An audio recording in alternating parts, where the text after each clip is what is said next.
신명기 13장. 만일 너희 가운데 선지자나 꿈꾸는 자가 일어나서 표적이나 이적을 내게 보이고 그 표적이나 이적이 이루어져 그가 내게 일러 말하기를 내가 알지 못하는 다른 신들을 쫓아가서 우리가 그들을 섬기자 할지라도 너는 그러한 선지자나 꿈꾸는 자의 말들에 경청하지 말라. 이는 주 너희 하나님께서 너희가 너희 마음을 다하고 너희 혼을 다하여 주 너희 하나님을 사랑하는지를 아시고자 너희를 시험하심이니라. 너희는 주 너희 하나님을 따르며 그분을 두려워하고 그분의 계명들을 지키며 그분의 음성에 복종하고 또 너희는 그분을 섬기며 그분께 밀착할지니라. 그 선지자나 그 꿈꾸는 자를 죽일지니 이는 그가 이집트 땅에서 너희를 인도하여 내시고 종의 집에서 너희를 구속하신 주 너희 하나님께로부터 너를 돌이키도록 말하였음이며 주 너희 하나님께서 너희에게 행하라고 명령하신 길에서 너를 밀어내려 하였음이니라.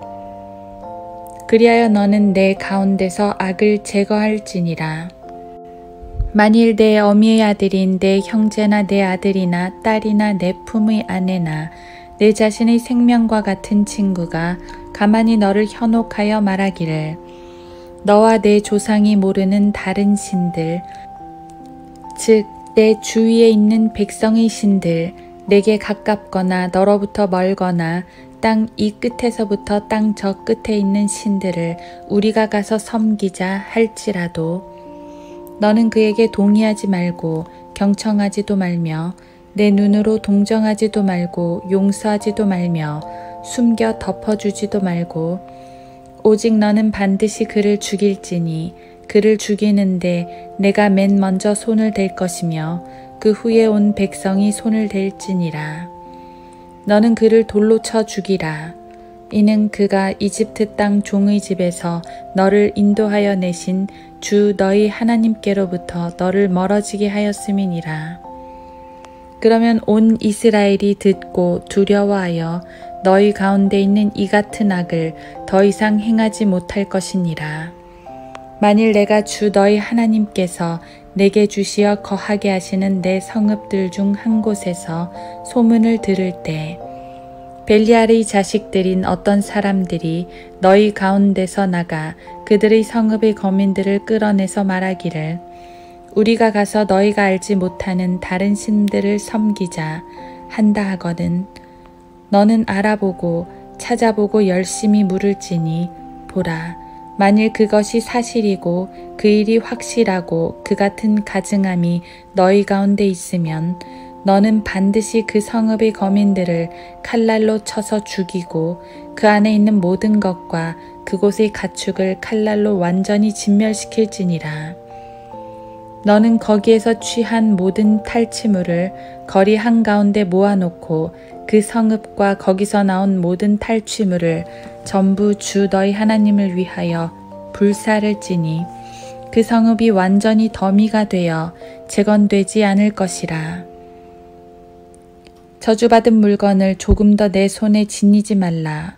그리하면 주께서 그의 맹렬한 진노에서 돌이키시고 내게 자비를 베푸시며 너를 긍휼히 여기시고 내 조상에게 맹세하셨던 대로 너를 번성케 하시리니 내가 주 너희 하나님의 음성에 경청하여 오늘 내가 내게 명하는 그분의 모든 명령을 지켜 주 너희 하나님 보시기에 옳은 것을 행하면 그러하리라.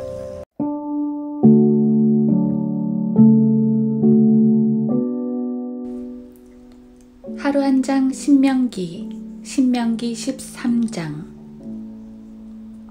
너는 그러한 선지자나 꿈꾸는 자의 말들에 경청하지 말라.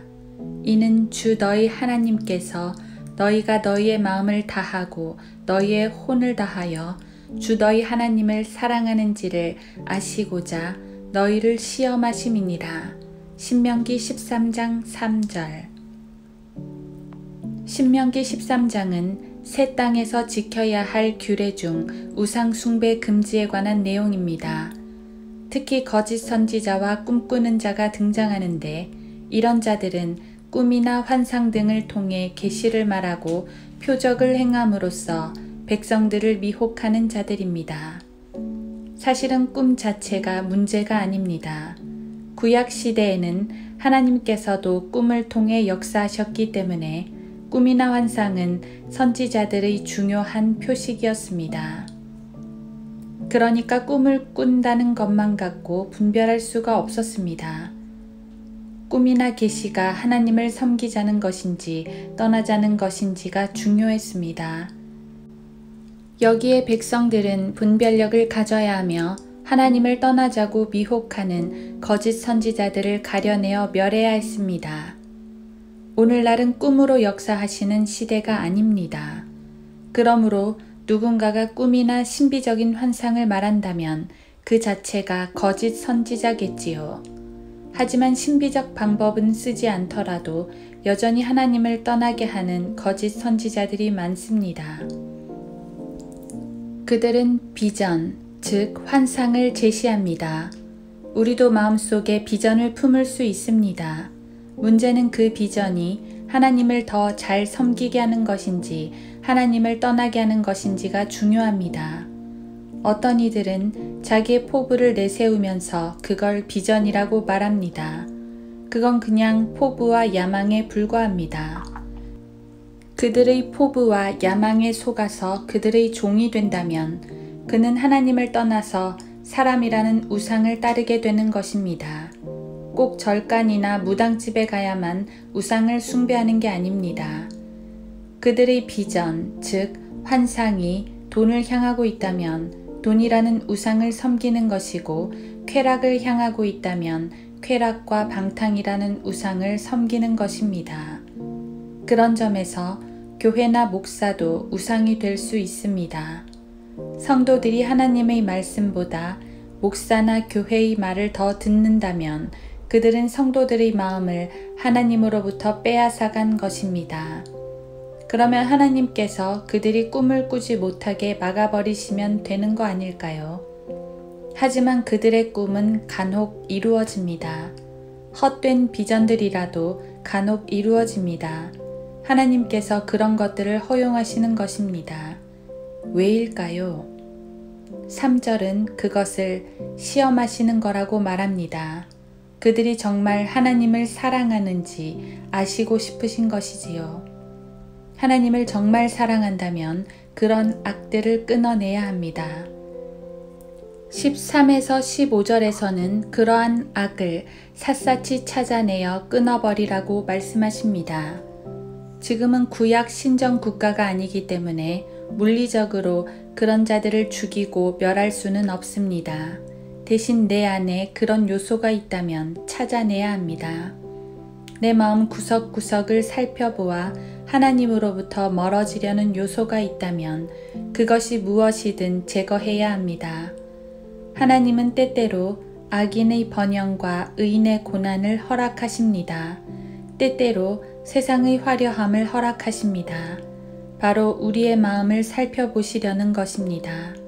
우리가 정말 하나님을 사랑하는지, 우리의 마음이 하나님 말씀에 굳건한지 살펴보시려는 것입니다.